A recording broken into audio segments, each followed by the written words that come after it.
बऱ्याच वर्षांनंतर पूर्ण भारताला आपल्या की म्हणजे एक सण जो असतो मोठा, आता आपल्याकडे सगळ्यात मोठा येणारा फेस्टिवल असतो दिवाळी, तर तशा टाइप मध्ये आपण ह्या वर्षात 2 दिवाळी सेलिब्रेट करणार आहे असं मला वाटतं. माझ्यासाठी फेब्रुवारी महिन्यातला एकच दिवस भारी असतो, तो म्हणजे 29 फेब्रुवारी, छत्रपती शिवाजी महाराजांची जयंती. आजकालचं कसं झालंय, आजकाल सकाळी आय लव्ह यू आणि संध्याकाळी आय लिव्ह यू. सुंदरता, पैसा काळानुसार संपणार आहे, पण स्वभाव माणसाचा जो आहे तो कधीच काळानुसार बदलत नसतो. मी असा प्रयत्न करेन त्या क्षणाला की ठीक आहे, मी माझं सगळं सोडते, पण तू माझा मित्र मैत्रीण बनून राहणार असशील तर.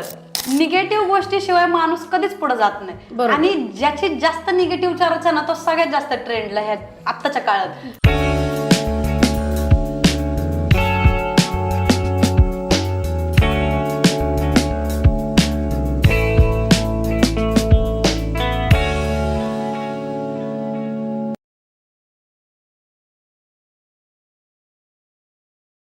नमस्कार. कुठलीही गोष्ट हसत खेळत केली ती करायला सुद्धा मजा येते आणि बघायला सुद्धा. अशाच एका तरुणीशी आज आपण बोलणार आहोत, मनू झुंझुरके. ती एक पॉप्युलर आणि यशस्वी सोशल मीडिया इन्फ्लुएन्सर आहे आणि फॅशन मॉडेल देखील. आपल्या मराठी पॉडकास्टमध्ये मी मनूचं स्वागत करते. नमस्कार मनू, स्वागत आहे. थँक्यू. सो मनू, तुम्ही एक यशस्वी सोशल मीडिया इन्फ्लुएन्सर आहात. तुम्हाला यश कसं मिळालं? यश मिळालं तसं म्हणण्यापेक्षा काय आहे, ॲक्च्युली मी ह्या क्षेत्रात ॲक्सिडेंटली आलेली आहे. तर मला अशी ह्या गोष्टीची आवड होती पहिल्यापासून. तर मला असं माझ्या मनात नव्हतं की मला ही गोष्ट अचीव करायची किंवा मला ही गोष्ट पाहिजे, असं नव्हतं. ते मला ॲक्सिडेंटली सगळ्या गोष्टी माझ्या म्हणजे जे माझ्या ह्याच्यात होतं ते मला मिळालं देवाच्या कृपेने, आणि मला असं वाटतं की ते मी पुढे कंटिन्यू करण्यासाठी मी ते एफर्ट्स घेते आणि मी ते घेत राहीन. राईट. असं मला वाटतं की मी हे जे मला मिळालंय ते मी जपेन आणि जपणार पुढे. तर म्हणून जेव्हा तुम्ही तुमचे व्हिडिओ जेव्हा शूट करता तेव्हा तुम्ही त्या स्वतः शूट करता एकटे की तुमच्यासोबत अजून कोण असतं? नाही, मी जेव्हा शूट करते तेव्हा करताना मी एकटीच असते. फक्त शूट करायला म्हणजे कोणीतरी असतं, माझा भाऊ वगैरे कोणीही करतं असं, घरात जे कोणी असेल ते, पण असं दुसरं कोणी नसतं, म्हणजे घरातलंच. तर म्हणून हा जो तुमचा जो म्हणजे सोशल मीडिया हा तुमचा जो आहे, हा तुमचं फुल टाइम काम आहे की हे तुम्ही असं साईड हसल करता? फुल टाइम काम म्हणता येणार नाही, ही एक आवड आहे आणि मला वाटतं ही हॉबी आहे. मग मी ही हॉबी म्हणूनच जपते. तर मी याला माझा फुल टाइम नाही देत. मला माझी बाकीची पण पर्सनल बरीच कामं असतात, त्यातून मला कधी वेळ, मी असं कधी विचार नाही करत की हां मला आज टाइम काढायचा आणि मला रील बनवायला जायचे किंवा व्हिडिओ बनवायला जायचे. मी कॉन्टेंट पण शोधून ठेवत नाही. मी कुठं आता सपोज मी चालली आहे, एखादं मला रस्त्याने झाड आवडलं किंवा हा बाबा मला हे लोकेशन आवडते, मला असं आवडलं की मी सडनली व्हिडिओ काढते. मी ह्याला पूर्ण माझा वेळ देत नाही. तर म्हणजे जिकडे तुम्हाला असं वाटतं की इकडे तुम्ही तुमची क्रिएटिव्हिटी, तुमची वाईफ जेव्हा मॅच होते तेव्हा पटकन तुम्ही तसा व्हिडिओ शूट करता. म्हणजे मी असं पर्सनल त्याला टाइम देत नाही त्या गोष्टीला, की मला वाटत नाही की हां मी आज रात्रभर कॉन्टेंट सुचवणार आणि मी उद्या उठणार सनसेटच्या टायमाला किंवा सनराईजच्या टायमाला मी जाईन, असं नाही. मला आवडलं, बेसिकली मला जी गोष्ट आवडली ना, म्हणजे जिथं मला हा असा आवडतोय मला ही प्लेस, मी तर गेले कधी त्या रस्त्यावरनं चालले असेल, काढते एखादी व्हिडिओ, असं मी माझा पूर्ण टाइम देत नाही या गोष्टीला. आणि तेच वाईब्स तुमच्या ऍक्च्युअली व्हिडिओजमध्ये देखील दिसतात. म्हणजे मी तुमचे रील्स वगैरे बघितले आहेत ना, तर खूप छान वाईब्स मिळतात त्या रील्समध्ये सुद्धा. थँक्यू. तर म्हणून मी तुमचा बायो रीड केला इंस्टाग्रामवर, तिकडे असं कट्टर हिंदू आय थिंक ते तुम्ही लिहिलं. तर आता उद्या राम मंदिरचं इनॉग्रेशन आहे, तर तुमचे फिलिंग्स काय त्याच्याबद्दल? राम मंदिरचं जेव्हा म्हणजे आपण जेव्हापासून सुरुवात झाली ते जे बनवायला, किंवा जेव्हा आपल्याला केस आपली जी हे आहे की राम मंदिर तुम्ही बनवू शकता, जेव्हा आपल्याला कळलं तेव्हापासून सगळ्यांच्या मनात एक्साइटमेंट होती. राम मंदिर राम मंदिर राम मंदिर, सगळीकडे तेच चाललंय. आणि मला असं वाटतं, माझं पर्सनली हे मत आहे की बऱ्याच वर्षांनंतर पूर्ण भारताला आपल्या की म्हणजे एक सण जो असतो मोठा, आता आपल्याकडे सगळ्यात मोठा येणारा फेस्टिवल असतो दिवाळी, तर तशा टाइप मध्ये आपण ह्या वर्षात 2 दिवाळी सेलिब्रेट करणार आहे असं मला वाटतं. जसं की उद्या 22 जानेवारीला आणि एक दिवाळी आपली जी असते ती आपण सगळे मिळून एक दिवाळी सेलिब्रेट करणार, आणि मला खूप भारी वाटतं की. आणि एक गोष्ट माझ्या मनात कायम आहे, जेवढे आपले म्हणजे जेवढे गॉड्स झाले, जेवढे देव झाले, तेवढे सगळे आपल्या भारतातच होते. त्यामुळं ही गोष्ट माझ्यासाठी खूप हटके आणि भारी वाटलं मला. हे सगळ्या गोष्टी, ती वाईब जी आहे ना ती कुठेच नाही, आणि मी पण लवकर जाईल अयोध्येला. नक्कीच. तर ह्याच ओकेशनवर तुम्हाला कुठलं स्पेशल मेसेज देणार आहात तुम्ही तुमच्या व्ह्यूअर्सला, ऑडियन्सला? मेसेज देण्यासारखा असा आहे की जे राम मंदिर आपलं आहे तर कोणी असं म्हणजे कुठल्याच देवांनी किंवा कुठल्याच आपल्या जे आहेत होऊन गेलेत त्यांनी कोणी कधी आपल्याला जातीवाद वगैरे करायला शिकवलं नाही.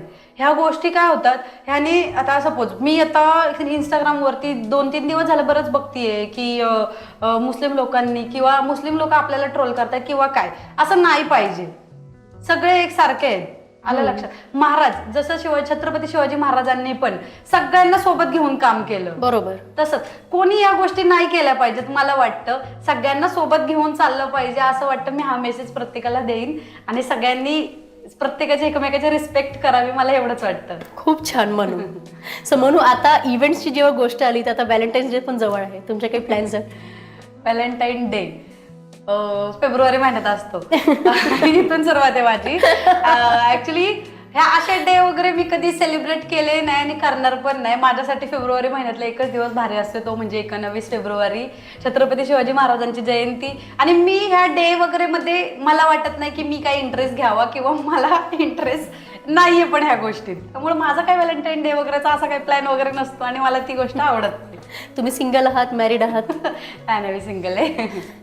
तर एक आयडियल हजबंड म्हणून तुम्ही काय एक पर्सनॅलिटी ट्रेट्स बघाल? आयडियल हजबंड म्हणून सगळ्यात पहिली गोष्ट तर जेव्हा पार्टनर चूज करायचा असतो तेव्हा आपण ती सगळ्यात मोठी गोष्ट असते आपल्यासाठी की आपण चूज करताना समोरच्या वरती ट्रस्ट दाखवताना तो जो एक पॉइंट असतो तो आपण खूप विचार करून केला पाहिजे. ही गोष्ट घाईघाईत करण्यासारखी नाही, चला आज आवडलं झालं, हा लॉंग टर्मचा विचार असतो. बरोबर. आणि कसं असतं, आपलं पूर्ण एक फ्युचर घालवायचं असतं एका माणसासोबत, म्हणजे XYZ गर्ल असू किंवा बॉईज असू.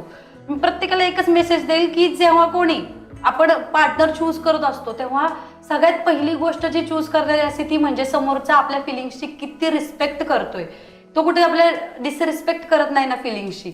दुसरी गोष्ट, तो मला जपतोय का.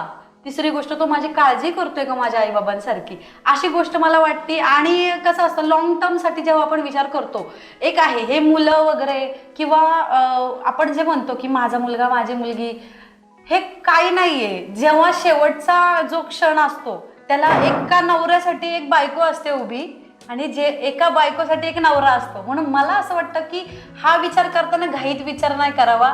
आणि मी असा विचार करते की मला जेव्हा कोणी मी माझा आयडियल हजबंड बघेन तेव्हा मी ह्या गोष्टी नक्की बघेन की तो मला कितपट जपतोय, माझ्या फिलिंग्सची कुठे डिसरिस्पेक्ट करत नाही. एकतर मी बरीच चाइल्डिश आहे, मला खूप आवडतं मस्करी वगैरे करायला, की तो माझ्या लेवलचा आहे का नाही.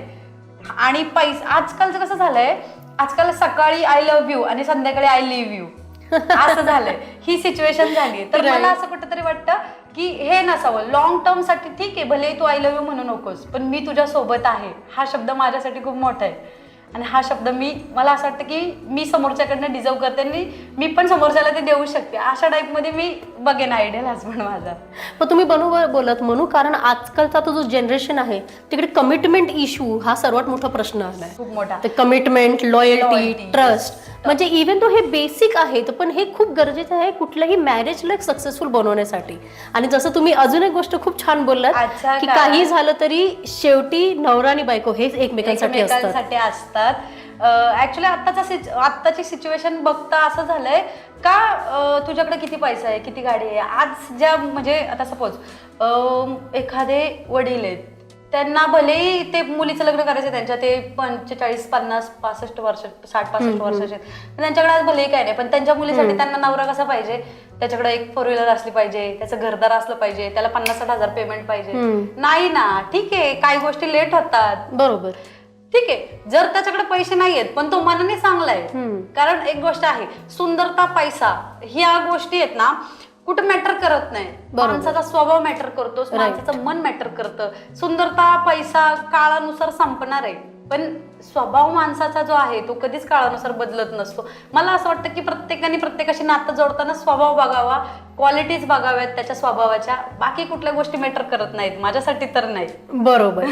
सो म्हणून समजा आता तुम्हाला एक हायपोथेटिकल सिच्युएशन देते की तुमचं लग्न झालं, उद्या तुमचं हसबंड तुम्हाला बोललं की आता तुमचे जे मित्र मैत्रिणी आहेत त्यांच्यासोबत जास्त राहायचं नाही, मग तुम्ही काय करणार? नाही राहणार. अच्छा, मित्रमैत्रिणी सोडून टाकणार? सोडून देणार. नाही आवडत माझ्या नवऱ्याला, ठीक आहे बघ, ठीक आहे ते कितपर्यंत आज एक स्टेज आहे तिथपर्यंतच ते माझ्यासोबत आहे, पण माझा नवरा माझ्यासाठी लॉंग टर्म पर्यंत आहे. मी 4 दिवसाच्या मित्रमैत्रिणींसाठी त्याला नाही ना सोडू शकत. बरोबर. हा, तर मी असा प्रयत्न करन त्या क्षणाला की ठीक आहे, मी माझं सगळं सोडते, पण तू माझा मित्रमैत्रीण बनून राहणार असशील तर. बरोबर. हा, आणि बघताना आत्ताची मॅच्युरिटी आहे तशी मुलांची किंवा मुलींची, की पहिल्यासारखं राहिलं नाही, चूलमूल एवढ्या गोष्टी राहिल्या नाहीये. सगळं ठीक आहे, हजबंड वाईफ पण पार्टीज वगैरे सगळ्या गोष्टी करतात, किंवा सोबत फिरायला जाणं ह्या गोष्टी करतात. तर मला असं वाटतं की तोच माझा मित्र, तोच माझी मैत्रीण असं. That's really sweet. तर म्हणून जेव्हा तुम्हाला फर्स्ट टाइम जेव्हा तुम्हाला सोशल मीडियावर सक्सेस मिळालं, तो कुठला पिंच मोमेंट होता? सगळ्यात पहिलं म्हणजे तर मला असं, मी एक आठवडाभरात माझे काहीतरी 50K क्रॉस झाले होते एका व्हिडिओ, 2-3 व्हिडिओमध्ये. तेव्हा नंतर मग त्याच्यानंतर परत मी चांगला मला पिकअप भेटला होता. मग माझे 1 लाख फॉलोअर्स क्रॉस झाले होते. त्यानंतर मला पहिली ओपनिंग आली होती नगरला, जी की माझ्यासाठी टर्निंग पॉईंट होता लाईफचा माझ्या. आणि त्या ओपनिंग नंतर ना बऱ्याच लोकांना कळलं होतं की मी काय, कोण आहे वगैरे असं.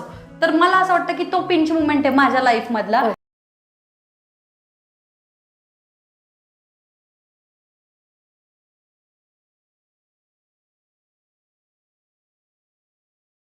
त्याच्यानंतर ना माझं कळलं लोकांना की काय वगैरे, कोण आहे वगैरे, असं मला वाटलं की माझ्यासाठी तोच माझा पिंच पॉईंट आहे. अमेझिंग.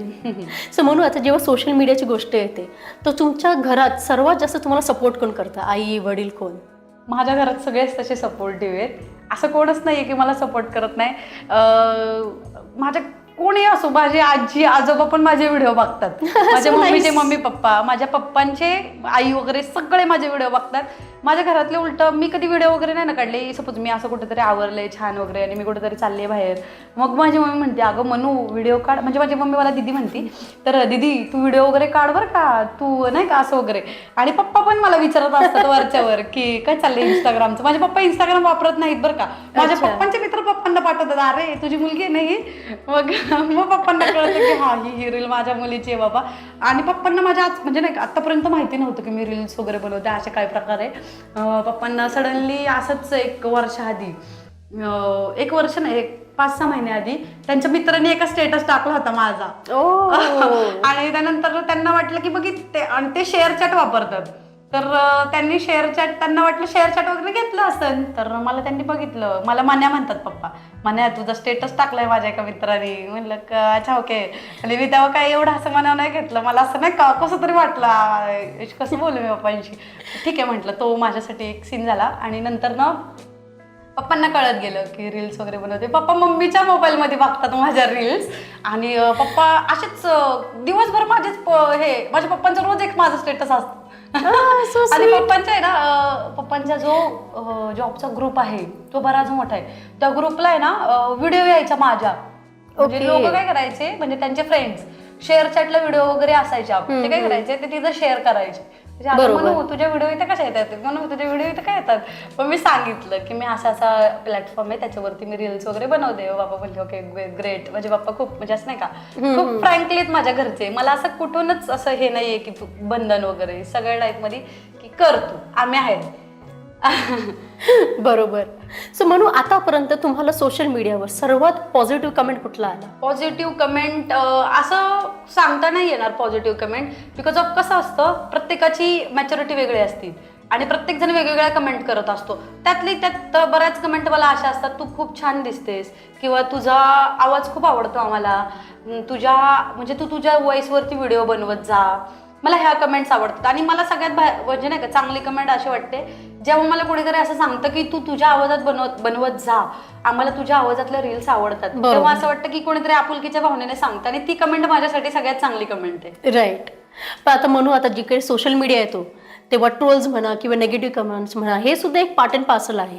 तर आतापर्यंत सर्वात जास्त असा कुठला हेट कमेंट तुम्हाला आलाय किंवा नेगेटिव्ह कमेंट किंवा ट्रोल, त्याशी तुम्ही डील कसं करता? एक गोष्ट आहे बरं का, म्हणजे निंदकाचं घर असावं बरं का. ह्याच्या निगेटिव्ह गोष्टीशिवाय माणूस कधीच पुढे जात नाही. आणि ज्याची जास्त निगेटिव्ह चर्चा ना, तो सगळ्यात जास्त ट्रेंडला ह्या आत्ताच्या काळात. मी सांगते, बऱ्याच निगेटिव्ह कमेंट येतात मला, तू अशी आहे, तू तशी आहे, किंवा XYZ काही म्हणजे नाही का, ज्या लोकांना कामं नसतात ते लोक असे कमेंट करतात की शिव्या वगैरे देणं. पण मी कधी या गोष्टी मनावर घेत नाही. मी म्हणते निंदकाचं घर असावं. काय बोलतात ते, कुत्ते भोके हजार हत्ती चले आपले चाल, असं आहे माझं. मी लक्ष देत नाही. ठीक आहे, तुम्ही बोलताय ना, बोला, मला काय वाटत नाही. आणि मी बोलते, मी बरेच ह्याच्यात बोललेले, हे मी स्टोरी पण टाकत असते कधी कधी, का तुम्ही हे कमेंट करता, एका दिवशी सापडलात ना लय मार खासाल. खरंच मार खासाल. लक्षात ठेवा प्रेक्षकांना. तर म्हणून तुमची जी ही क्रिएटिव्हिटी असते किंवा जी पॉझिटिव्हिटी असते ती डेली बेसिसवर तुम्ही असे कुठले थॉट्स तुम्ही असे विचार करता की तुम्हाला नेहमी असं वाटतं की ओके आज मी असं काहीतरी छान काम करीन, असं कुठले तुम्ही प्रॅक्टिस काही करता का, योगा, मेडिटेशन किंवा जस्ट काही ॲफर्मेशन्स असे काही? ॲक्च्युली कसं आहे, मला पहिल्यापासून वर्कआउटचा बराच कंटाळा आहे. मी कधीच काही करत नाही. मी फक्त सकाळी उठले का मी आपलं श्री स्वामी समर्थ म्हणते, माझा दिवस तिथनं चालू होतो. चालू झाल्याच्या नंतर मी माझा वेळ जर म्हणजे क्रिएटिव्ह एनर्जी जर माझी मला जपायची असेल तर मी एक गोष्ट करते बरं का, माझ्या कामाच्या संदर्भातच मी बघते. मी फालतूचा टाइम वाया घालवत नाही. सपोज माझं आता काम उरकलंय आणि मी बसलीये निवांत, तर मी फालतू टायमात वेळ नाही घालवत, मला हे बघायचं मला ते बघायचंय असं नसतं माझं. माझ्या कामाच्या रिलेटेड ज्या गोष्टी आहेत त्या मी बघत असते की बाबा हा मला हे हा कंटेंट आहे ज्याच्यात मला काही कळत नाहीये, ते मी सर्च करते किंवा मी तसं थॉट्स बघायचं झालं तर मी कधी कधी बुक्स वाचत असते. मला ज्या गोष्टी क्रिएटिव्ह वाटतात त्या करते. आणि काय होतं, ह्या अशा क्रिएटिव्ह गोष्टी अजून करत गेल्या ना, अजून क्रिएटिव्ह माइंड होतं आणि क्रिएटिव्ह माइंडला अजून चालना मिळत जाते. त्यामुळे मला असं वाटतं की मी माझ्या कामाच्या संदर्भातच जे काही मोबाईलवरती असतं ना ते पण बघत असते. त्याच्यामुळे माझं अजून माइंड क्रिएटिव्ह राहतं आणि मला असं काम करण्याची माझा कंटाळा नाही होत की मला काम नाही करायचं किंवा वगैरे असं. मी जे बघते ना, आणि कसं असतं जे आपण बघत असतो कंटिन्यू त्या गोष्टीच आपल्याला हे वाटतं की नाही का, हा करायचंय वगैरे असं. म्हणजे बेसिकली तुम्ही फोकस्ड आहात आणि तुम्हाला माहित आहे की तुम्हाला आयुष्यात काय करायचंय. तर हे ज्या दोन गोष्टी असतात तेव्हा यश माझ्या मते हे नक्कीच पक्क असतं. करेक्ट. तर म्हणून तुम्ही जेव्हा तुमची सोशल मीडियाची जर्नी जेव्हा स्टार्ट केलं, अशा वेळी अशी कुठली गोष्ट होती तुम्हाला वाटते आता ह्या क्षणी की त्यावेळेला जर तुम्हाला माहित असली असती तर कदाचित गोष्टी थोड्या वेगळ्या असल्या असतात? ऍक्च्युली मी जसं बोलले पहिल्यांदाच की मी ह्या क्षेत्रात मी ठरवून आलेली नाहीये किंवा मला असं वाटत नव्हतं कधीच की मी एवढी नाही का असं मला एवढे हे भेटतील फॉलोअर्स वगैरे किंवा मला एवढं प्रेम भेटेल. मला ह्या गोष्टी कधीच वाटल्या नव्हत्या. मी बेसिकली अशा टाईपची म्हणजे नाही का अशा टाईपचा विचार होता माझा की चला बाबा हे काय करून बघू एकदा नवीन. तर मी ऍक्सिडेंटली आलेली ह्याच्यात आणि ऍक्सिडेंटली माझ्या बऱ्याच टाकल्या 3-4 रील्स धडाधड व्हायरल झाले होते. त्याच्यामुळे हे जे काही झालं ते ऍक्सिडेंटली. मला ह्या क्षेत्राबद्दल पहिलं काही माहिती नव्हतं, पण आता काय माहिती नाही असं नाहीये. बरोबर. असं आहे. तर म्हणून तुम्ही फॅशन इन्फ्लुएन्सर देखील आहात. तर तुमची रोल मॉडेल कोण आहे फॅशन इंडस्ट्रीमध्ये? ऍक्च्युली फॅशन इन्फ्लुएन्सर बोललात तुम्ही, तर मला फॅशनच्या बाबतीत कुठलाही सेन्स नाहीये. मी अजून पण क्लिअर करते, मी अशा टाईपची मुलगी आहे का मला अजून पण कुर्ती, साडी, मी जीन्स पण जास्त वापरत नाही, क्वचित जीन्स घालते मी.